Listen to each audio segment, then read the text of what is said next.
nama saya Tiffany dari jurusan Bahasa dan Sastra Inggris, Program Studi Pendidikan Bahasa Inggris, Universitas Negeri Medan.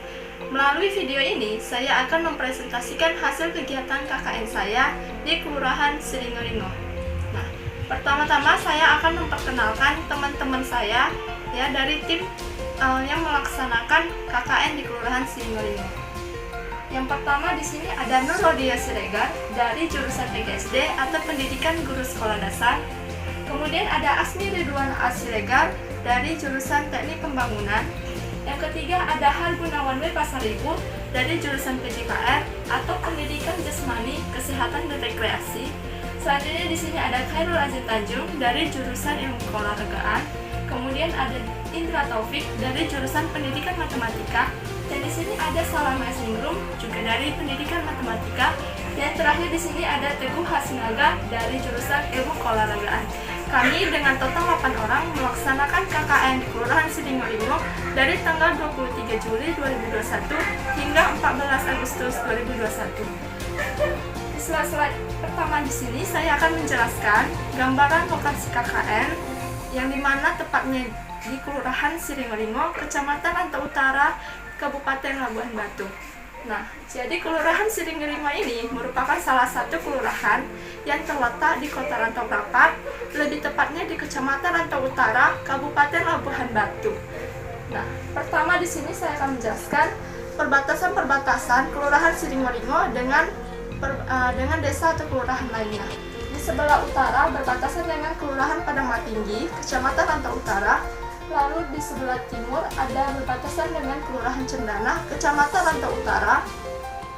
Lalu sebelah selatan berbatasan dengan Kelurahan Cirandorung, Kecamatan Rantau Utara. Dan yang terakhir berbatasan dengan Desa Bandar Kumbul, Kecamatan Gila Utara di sebelah barat.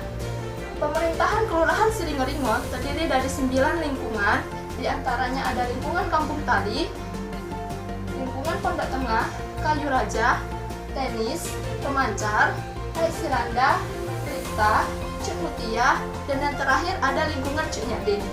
Dan kelurahan ini memiliki luas wilayah kurang lebih 685 hektar dengan jumlah penduduk kurang lebih sebanyak 14.857 jiwa. Oke, next di sini saya akan menjelaskan menjabarkan apa-apa saja program yang dimiliki oleh Kelurahan Siringeringo. Yang pertama di sini ada program Posyandu. Nah, dalam program ini biasanya kegiatan dilaksanakan itu ada beberapa, seperti penimbangan berat badan bayi dan balita, kemudian ada pelaksanaan program imunisasi bayi dan pemberian vitamin bagi anak-anak. Kemudian di sini ada gotong royong. Kegiatan ini biasanya rutin dilaksanakan dalam 1 minggu sekali dan anggota yang berpartisipasi dalam program ini yaitu kepala lingkungan dan warga-warga sekitarnya. Kemudian di sini ada senam sehat. Senam sehat ini dilaksanakan setiap hari Minggu dalam setiap minggu. Yang berpartisipasi dalam program ini biasanya ibu-ibu PKK dan kegiatan ini dilaksanakan di Taman Anak Binaraga yang memang termasuk milik dari wilayah Kelurahan Siringeringo. Kemudian di sini ada Jumat Hijau. Jumat Hijau ini dinamakan karena kegiatan ini dilaksanakan dengan kegiatan menanam dan dilaksanakan setiap hari Jumat dalam setiap minggu. Biasanya yang melakukan kegiatan ini itu warga-warga sekitar lingkungan tertentu. Kemudian di sini ada pelayanan dan penyuluhan ibu hamil. Nah, program ini dilaksanakan selama 3 bulan sekali dan biasanya dilaksanakan di puskesmas. Kemudian ada poskamling. Tentunya poskamling ini dilaksanakan setiap malam hari ya. Nah, dalam program ini biasanya yang berpartisipasi itu adalah warga sekitar dan tujuan dari program ini tentunya untuk mengamankan untuk menertibkan warga-warga sekitar yang ada di lingkungan tertentu Kelurahan Siringeringo. Nah, selanjutnya di sini ada vaksinasi. Vaksinasi ini mulai aktif semenjak mulai masuknya masa pandemi COVID-19 karena dengan adanya vaksinasi ini masyarakat dapat menerima pelayanan vaksin secara gratis. Mengenai unit usaha desa, ada 2 unit usaha desa yang biasanya dilaksanakan oleh Kelurahan Siringeringo. Namun berdasarkan informasi yang kami dapatkan dari Kepala Lurah, unit usaha desa ini sudah mulai kurang aktif ya. dua program desa ini diantaranya itu kelompok simpan pinjam dan kemudian ada bank sampah. Untuk potensi Kelurahan Siringolingo, di sini ada beberapa bidang yang dapat saya jabarkan dari data yang telah kami dapatkan ya selama melaksanakan KKN dan juga observasi yang sudah kami lakukan pada awal pelaksanaan pada sebelum KKN.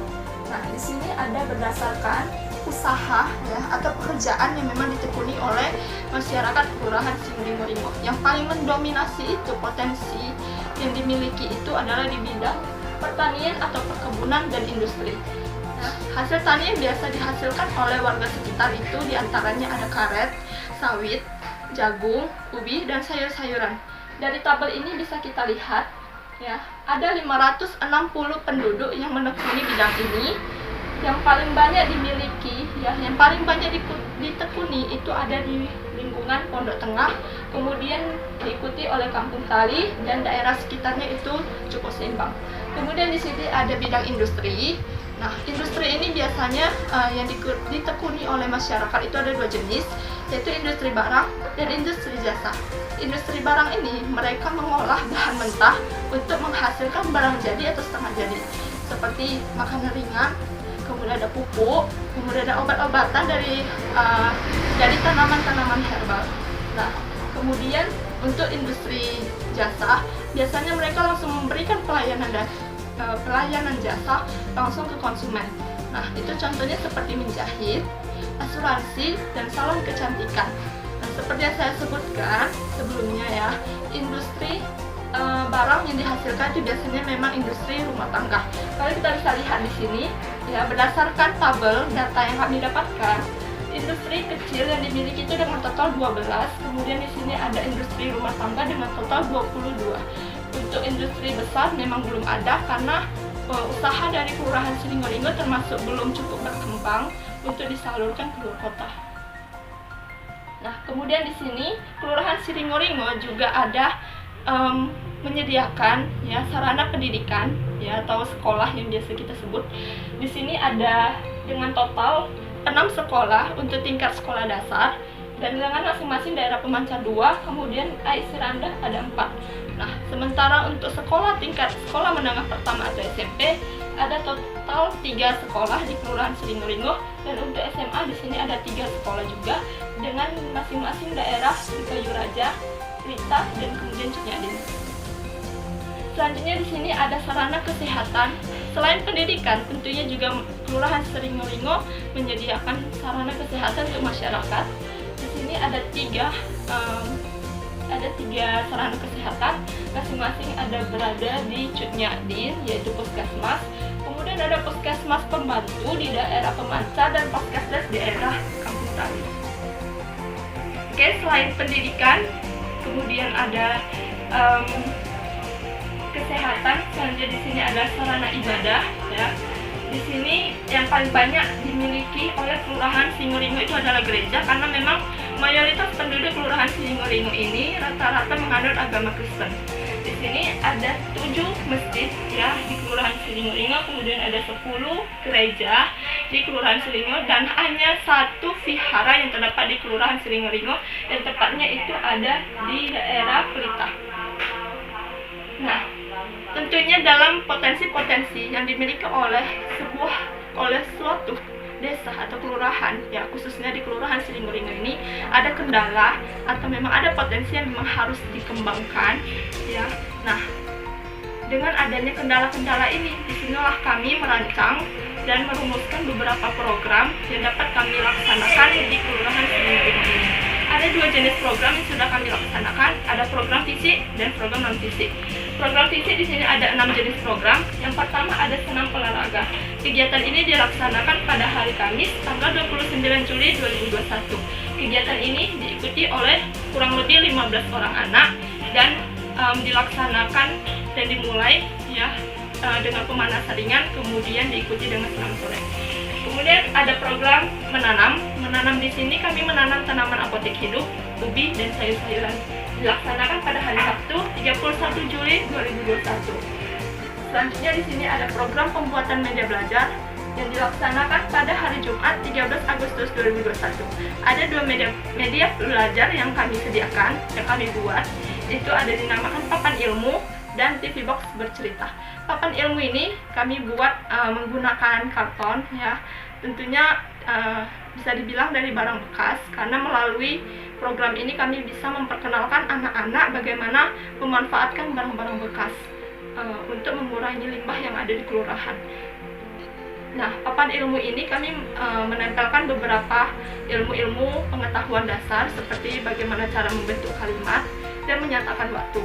Sementara itu ada juga TV Box Bercerita. Di sini kami menggunakan bahan dasar kotak susu, ya. Dari kotak susu kami rakit sedemikian rupa menyerupai sebuah TV yang dapat diputar.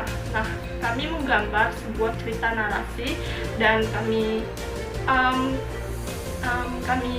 rekatkan, ya, kami susun, kami ciptakan ke dalam TV box itu. Nah, selanjutnya di sini ada pembuatan mading. Memang di Kelurahan Siringeringa terdapat semua mading yang sudah rusak, yang sudah tidak layak dipakai. Oleh sebab itu, kami sebagai mahasiswa KKN berinisiatif untuk membuat mading yang baru. Kegiatan ini dilaksanakan pada hari Jumat tanggal 16 Agustus 2021. Kemudian di sini ada pemasangan umbul-umbul. Nah, pada saat itu memang sudah mendekati Hari Kemerdekaan Indonesia. Tentunya di sini Kepala Lurah juga, ya, mempunyai inisiatif untuk memasang umbul-umbul dan bendera merah putih guna untuk menyambut Hari Kemerdekaan Indonesia. Dan di sini tim mahasiswa KKN, ya, kami membantu para staf dan kepala lurah di kantor lurah. Dan kegiatan ini dilaksanakan pada hari Kamis tanggal 12 Agustus 2021. Kemudian di sini ada program non-fisik. Program non-fisik di sini ada 8 jenis. Yang pertama ada apel pagi yang dilaksanakan pada hari Senin 26 Juli 2021. Kegiatan ini merupakan saran dan ajakan dari Kepala Lurah untuk mengadakan apel bersama Camat Kabupaten Labuhan Batu dan seluruh Kepala Lurah yang ada di Kecamatan Rantau Utara. Dan kegiatan ini kami laksanakan di kantor camat. Kemudian di sini ada sosialisasi progres. Ya, tentu saja prokes ini diperlukan, ya, untuk dipahami dalam masa pandemi ini, terutama masih banyak masyarakat yang mengabaikan protokol kesehatan, salah satunya anak-anak sekolah. Nah, kami adakan di sini di tingkat 3, ya, 3 tingkatan untuk anak sekolah. Di antaranya itu ada SD, SMP, dan SMA. Untuk SD kami adakan di SDN 17, untuk SMP kami adakan di SMP Pemda, dan untuk SMA kami adakan di Labuhan Batu. Dengan total 3 hari kami adakan, ya, dalam 1 minggu sekali, dan itu di hari Senin. Di antaranya di tanggal 26 Juli 2021, 2 Agustus, dan 9 Agustus 2021. Selanjutnya di sini ada bimbingan kelompok belajar. Bimbingan kelompok belajar ini kami adakan 2 kali dalam 1 minggu dengan total 2 minggu, sehingga kami 4 kali mengajar anak-anak. Di sini kami memang mendapati bahwa banyak anak-anak yang masih sangat prihatin dalam memahami pembelajaran mereka yang ada di sekolah, baik itu dalam belajar menghitung, belajar menulis, membaca, dan bahkan penguasaan bahasa Inggris mereka masih sangat kurang. Disinilah peran kami mengajari anak-anak. Oleh sebab itu, di sini dapat kami uraikan, ya, kegiatan ini dilaksanakan pada hari Selasa dan Rabu, yaitu tanggal 27, 28 Juli, kemudian ada tanggal 3 Agustus dan 4 Agustus 2021. Selanjutnya di sini ada sosialisasi pengenalan PTN. Ya, zaman sekarang di masa pandemi itu makin banyak anak-anak tingkat SMA kelas 12 yang enggan untuk melanjutkan pendidikan lebih tinggi. Disinilah peran kami untuk mengubah pola pikir anak-anak, ya, siswa-siswi untuk harus selalu mengejar pendidikan setinggi mungkin. Dan di sini khususnya kami memperkenalkan Universitas Negeri Medan menjadi salah satu universitas terfavorit yang dapat direkomendasikan untuk mereka. Dan kegiatan ini kami laksanakan pada hari Jumat tanggal 30 Juli 2021. Selanjutnya di sini ada kelompok belajar mengaji. Nah, di sini kami mengajak anak-anak untuk membawa alat-alat mengaji masing-masing, dan di sini kami mengadakan mengajar mengaji dan mengaji bersama, dan dilaksanakan pada hari Selasa tanggal 3 Agustus 2021. Dan selanjutnya ada sosialisasi pengenalan aplikasi. Tentunya pada masa sekarang, zaman sekarang, teknologi semakin pesat. Disinilah peran kami memperkenalkan anak-anak ya, yang dimana mereka juga dituntut untuk menguasai teknologi. Di sini kami memperkenalkan sebuah aplikasi online yang dapat diakses melalui telepon seluler, dan aplikasi ini dinamakan Duolingo dan Cake, yang dimana mereka bisa belajar bahasa Inggris secara gratis. Kegiatan ini dilaksanakan pada hari Rabu tanggal 4 Agustus 2021. Selanjutnya di sini ada pendampingan posyandu ya. Kami sebagai tim mahasiswa KKN bertugas sebagai petugas-petugas posyandu, yang dimana membantu para warga ya dalam menimbang berat bayi dan balita, kemudian melakukan imunisasi dan sebagainya. Kegiatan ini dilakukan pada hari Rabu tanggal 11 Agustus 2021. Selanjutnya ada lomba mewarnai. Tentunya tujuan dari lomba mewarnai ini kami ingin mengasah, ingin mengukur kreativitas anak-anak ya dalam bidang ilmu seni. Selanjutnya juga kami ingin membiasakannya anak-anak untuk selalu mengasah kreativitas mereka. Kegiatan ini dilakukan pada hari Rabu tanggal 11 Agustus 2021. Di sini juga kami menyediakan hadiah untuk juara 1, juara 2, juara 3, dan juara harapan. Oke, baiklah, jadi itulah program-program yang sudah kami laksanakan dan semua berjalan dengan baik, walaupun memang ada beberapa kendala yang kami hadapi, namun semua dapat kami atasi dengan baik. Oke, sekian itulah hasil presentasi hasil kegiatan KKN saya beserta teman-teman tim KKN saya yang melaksanakan KKN di Kelurahan Siringo-Ringo, Kecamatan Rantau Utara, Kabupaten Labuhan Batu, Rantau Prapat. Terima kasih.